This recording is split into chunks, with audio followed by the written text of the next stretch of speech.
everyone, it's Linda from LyndaCreates, and I have an origami slow stitch mug rug for Father's Day. I'm using a lot of scrap fabric, and let me give you a quick view of the mug rug itself. It's 10 inches by 6 inches. My mug rug is based on a simple origami envelope that's normally made with paper, but I took the concept and I did it with some slow stitching and scraps of fabric, a lot of scraps of fabric, and put it together. I don't know, for Father's Day you could add the word dad up here, or father, or whatever you want. The front looks like an envelope, which I love about that, but the back is also interesting as well. So let me show you how I made this. These are the fabrics I decided to work with, and I'm making this a little bit of a Father's Day theme. So I have a selection of fabrics that coordinate together.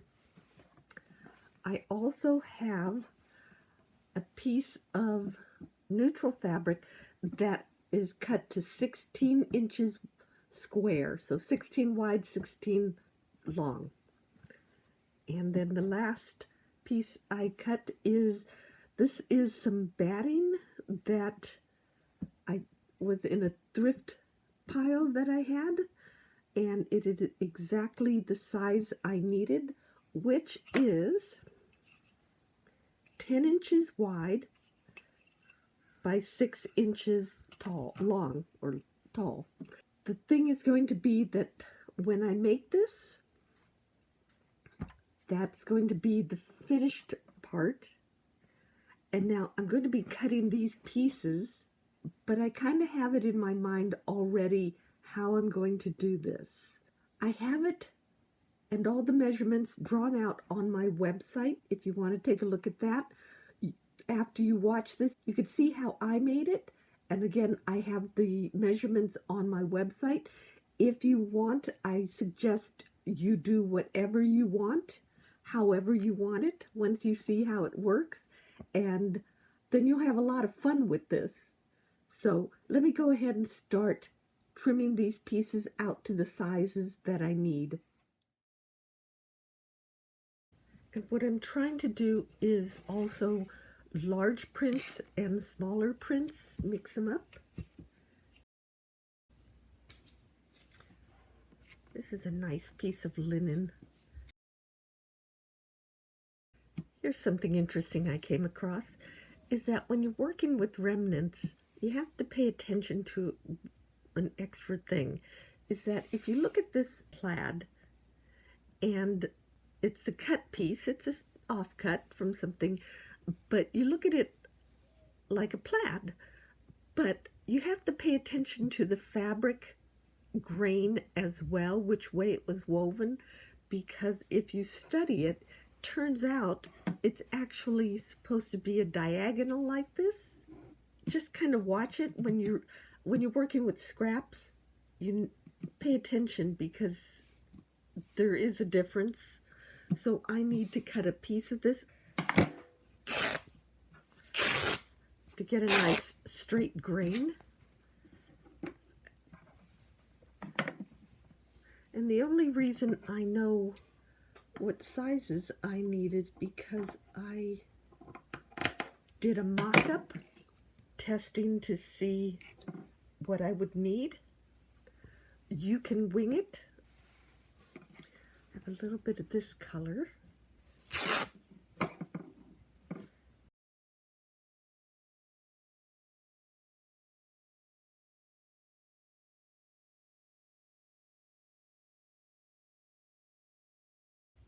I just want a narrow strip.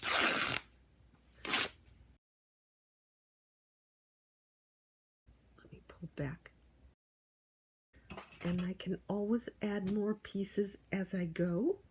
Those are the shapes and sizes that I need. Okay, so I'm going to start doing the origami part of it, and I have my iron ready. First thing is I want to work on the back side of the fabric, if you have a back side. And this is 16 by 16, And the first thing I'm going to do is fold it in half. I don't need to press it all the way across. I don't want to do that. I'm just going to press just the end of it so that I have a marker. Okay, nothing fancy. So I just have a line here. So then I'm going to bring this up. So I'm folding it again. And I'm just going to, again, press just the outer edge. So I'm just doing a marker. You could do it with the pin if you want. Okay. So now I'm taking this end and I'm coming up to that last mark that we made. Okay. So now I'm going to press that.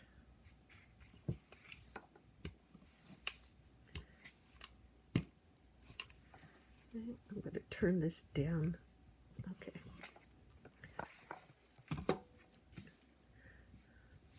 So that was the second mark we made. Now we're going to take this folded edge and we're going to take it up to the center mark.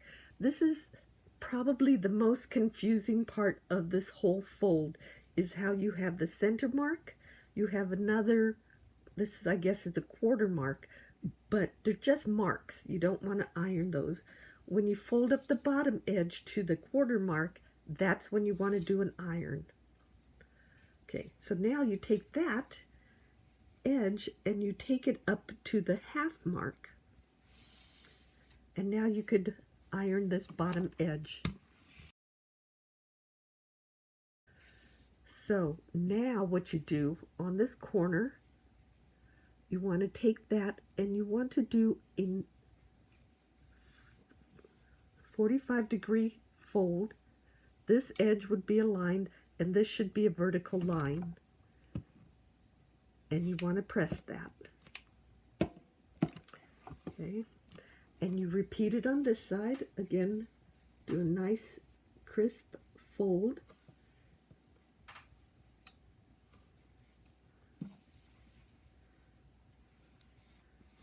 Vertical and a 45-degree angle here.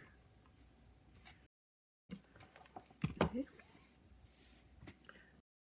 Now you rotate it, and this line you want to do a vertical fold along that line. Now the other thing too is you want it so that the point, you have a nice point over here as well. So we're doing a vertical fold. I'm going to press this down.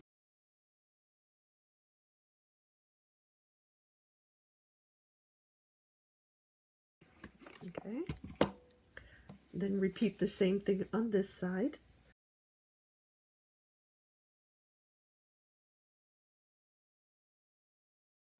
Okay.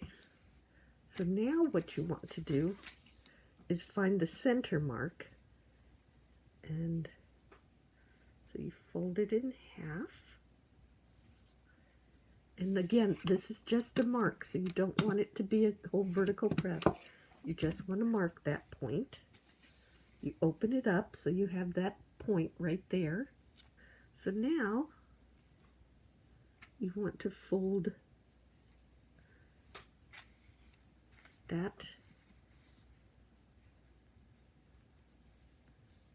and that. So you come to a point up here and you have this nice vertical and two diagonals.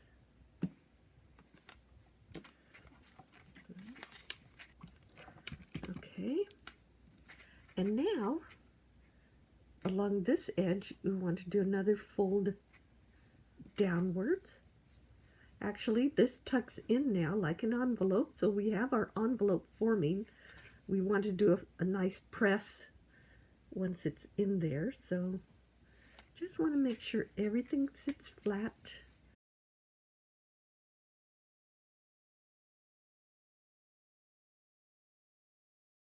that's the main part of the envelope. And you want to do a nice press so that you have crease lines that you can work towards, so you know where you're going on the next stage when we start laying the fabrics on top. Okay, so now everything should have a nice press so you could see where everything goes.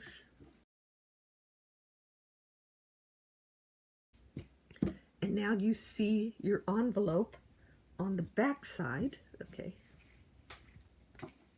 on the back side is where this piece fits.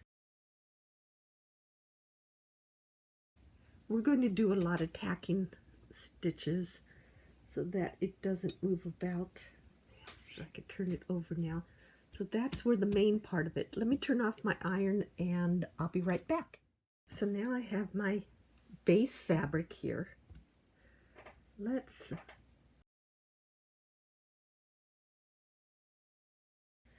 Now you will see that I am overlapping a lot of the folds because I want it to wrap around.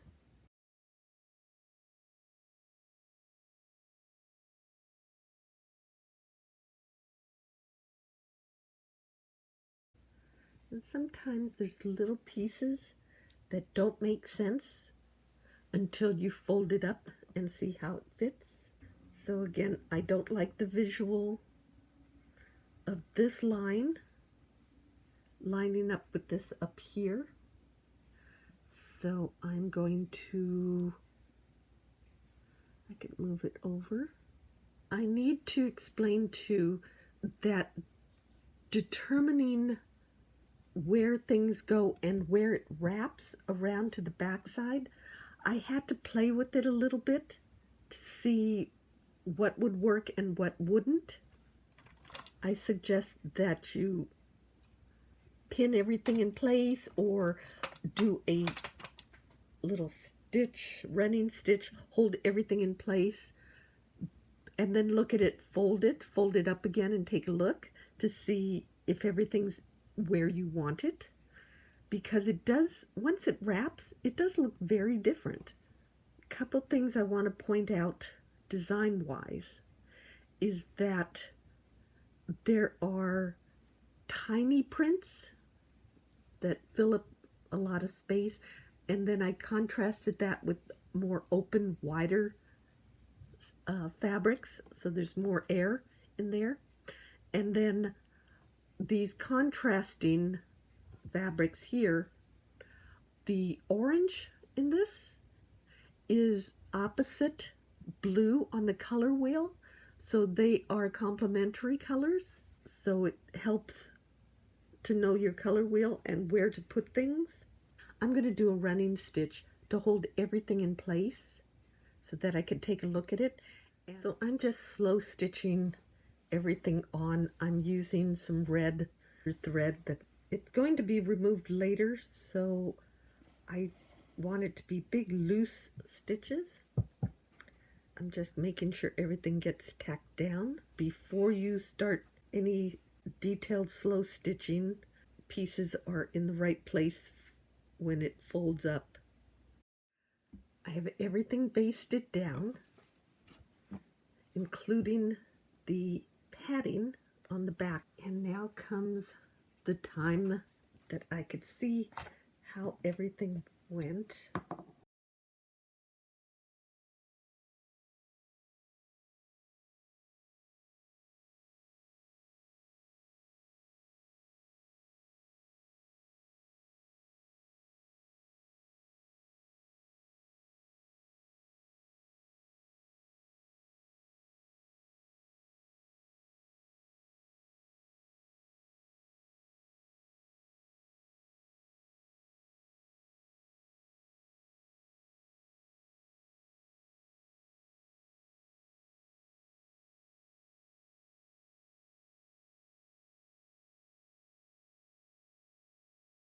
So this is our first visual of how it will look. So now let me come in a little closer. So now we could kind of see where we're at. and make adjustments as we go. So the first thing I see is that the rust color is on the back side. So now I just have brown on the front.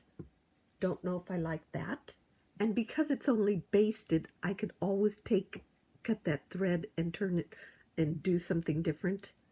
So I think I'll change that. It looks a little plain on this side. I have a little piece of upholstery fabric that is in the color. So I was thinking I'll stitch down something like that. And the idea being that because it is based on an origami envelope, it will have a shape up here that looks like a stamp, kind of. So it might go across something like that. A little neater, but just a piece right there. Still very, well, I'm going to do a lot of stitching on it, so the back is I shouldn't call it the back because you could use this as the front actually. Once it's stitched down, it will be a lot smoother. This fabric is matching this fabric, little bit right there. It will be stitched closed, so it won't be popping open like that. I have a little bit of white showing there. The back is quite interesting, actually. So the only thing I have a problem with is I want this piece up here turned around. And I know I'll lose the orange back here, but that's okay because I have a lot of orange happening. The other thing, too, is I might change this fabric because I want it to stand out. Basically, what I'm trying to do is have the angle here, or the flap of the envelope, stand out from the background, but with this fabric being the same as this fabric, you kind of lose that line. I'd love to maybe add a bigger piece of this fabric going across. Okay, let me figure out how to do that. And again, because it's only tacked down, it's easy enough to pull up different sections. I have to figure out where this piece is.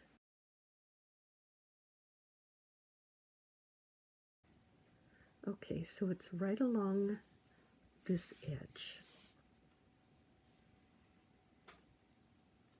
Okay, a little bit of adjustment work here. I'm just going to wing it.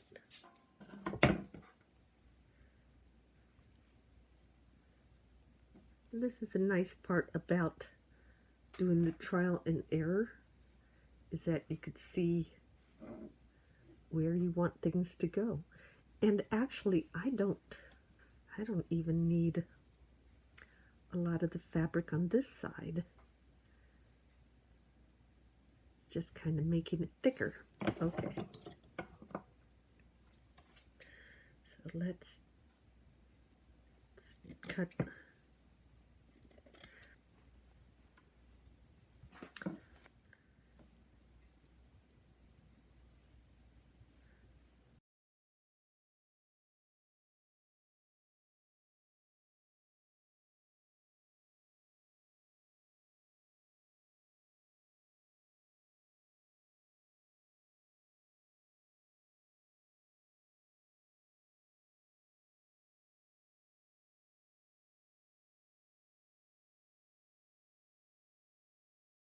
It will go behind that. Definitely stand out.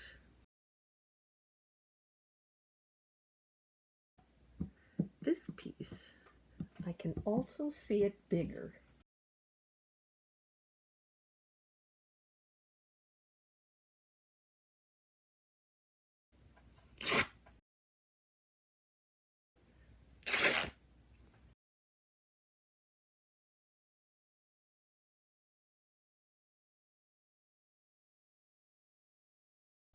This is definitely not one of those easily predictable projects. Need to turn this thing around.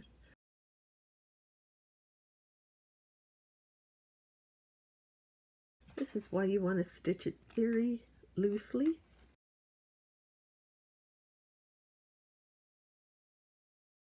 That.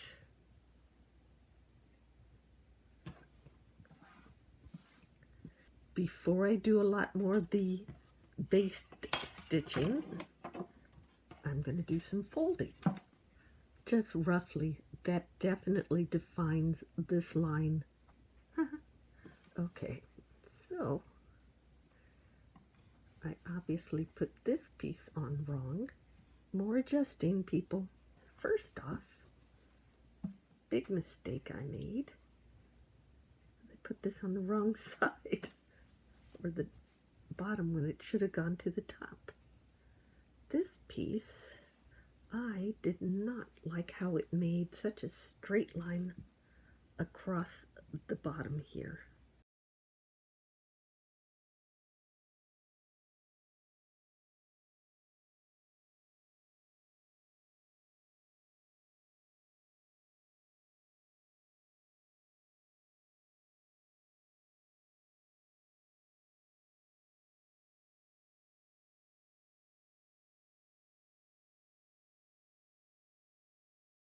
So the two main things I fixed was I made sure it had the orange across the top. So I changed that. And then I added this cream colored fabric down here to differentiate the edge of the flap coming down. And I made sure this went over it so that it wasn't just a straight line. So that's the back. That's the front. I'm ready to do some canthus stitching on this next. And I'm using some crochet, vintage crochet cotton, my favorite.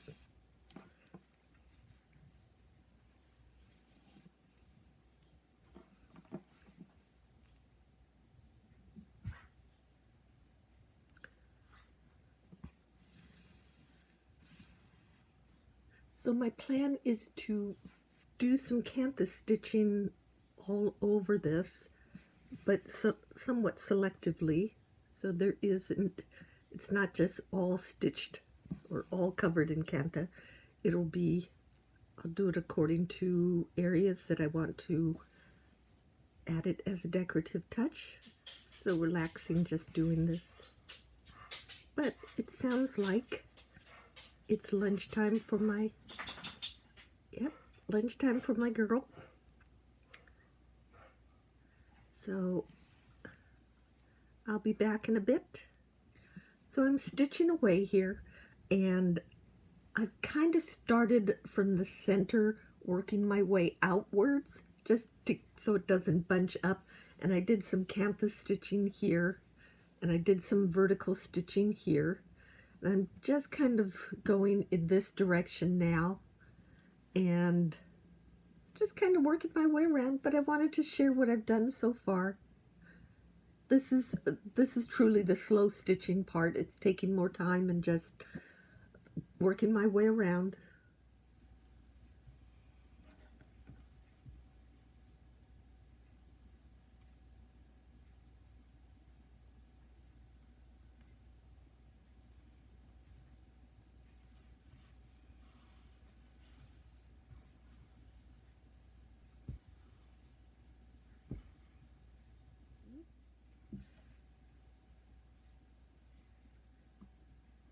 Okay, so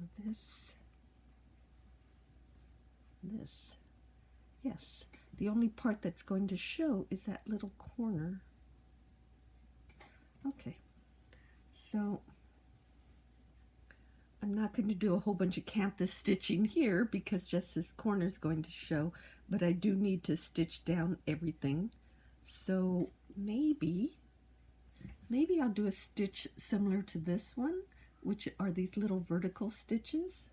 So I might just do some little horizontal stitches, just as something different. This is just a unique project in that it's not, because it's going to become a dimensional thing, you have to keep checking to make sure where everything's going to go. On here, I don't know if you could see that, but I stitched along the plaid lines. So it created these little puffs in the center. Again, you want to work from the lowest fabric up so that things don't move about as you're going. So I'm stitching along the edge. I'm not going to do the cantha here, but I will do the cantha stitching here. Now, the thing is, I have to test it again to see how much, I could do a shortcut though, how much is going to show. And so the main part,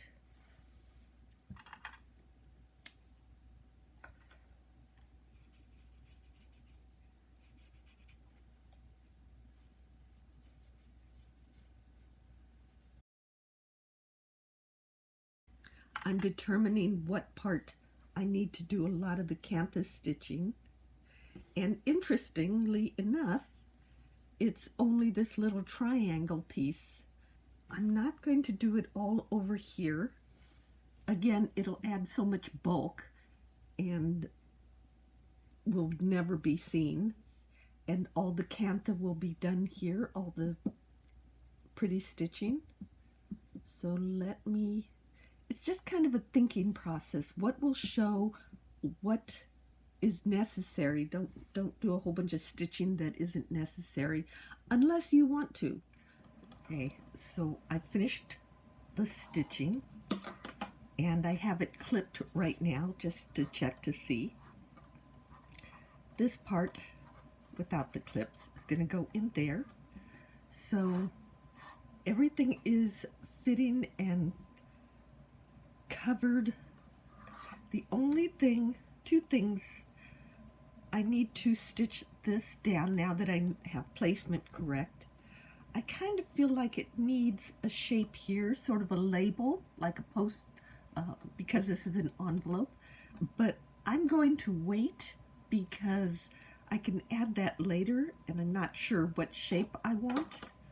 So now, with all these clips, I'm going to go ahead and do some finish stitching. Basically what I'm going to do is, with thread as opposed to the crochet cotton, I'm going to do a top stitch along all the edges to make them nice and tight and flat. But I have the shape down. It looks pretty good, although except for the clips, but that will come off. So now what I'm going to do is sew up the center there.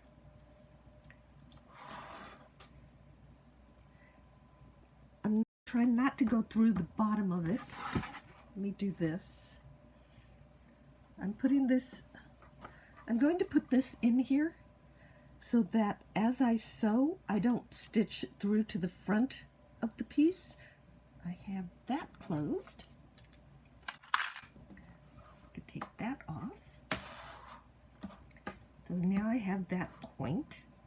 Now what I'm going to do also is stitch along this edge, the outer edge, and because it'll be seen from both sides, I kind of have to watch where the stitches are appearing on both sides as I go. I'm trying to stay about an eighth, no, I guess that's more like a quarter of an inch away from the edge, trying to keep it as consistent as possible on both sides. So I'm now at this point. I've sewn along this edge and I'm going to go up this angle, and I'm just going to do like a blind stitch. I don't want it to come through to the front.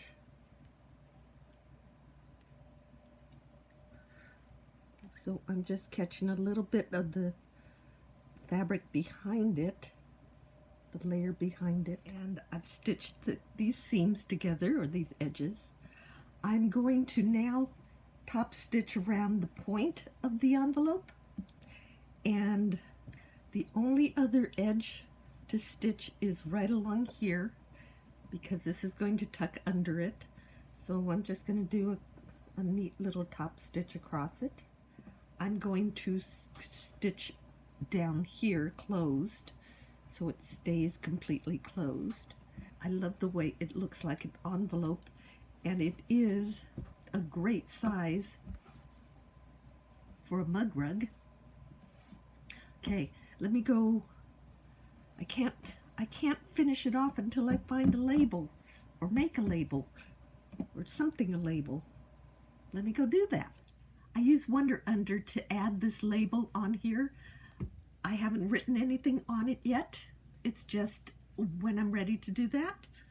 And it just made it look more like an envelope. Simple, easy way to do that.